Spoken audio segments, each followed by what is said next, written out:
For centuries, two massive empires battled it out, shaping South India's history and culture. So between the 6th and 9th centuries, this epic conflict literally defined the entire region. Okay, so here's the matchup. The Chalukyas in the west versus the Pallavas in the east. A key player was the Chalukya warrior king Pulikashin II, a real empire builder. His court poet even wrote about his huge victory over Emperor Harshavardhana, stopping him cold.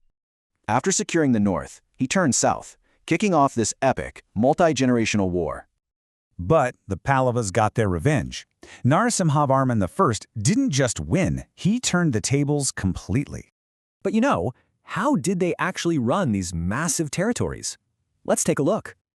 What's super interesting here is how different their admin styles were, especially for royal women. The Pallavas were also masters of resource management, which was crucial for their drier lands.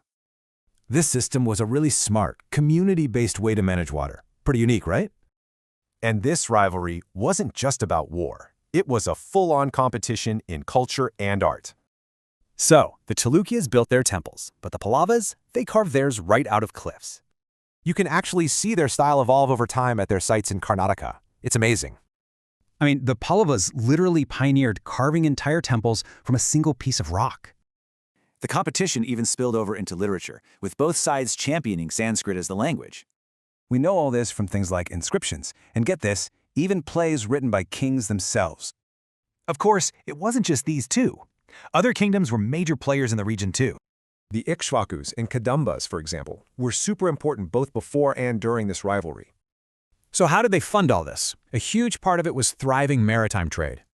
These ports weren't just for trade, they were hubs for culture, ideas, and projecting power abroad. So here's the thing, their conflict actually pushed them to innovate in some incredible ways. It really makes you think, right? How can a war-fueled rivalry create such a timeless cultural legacy?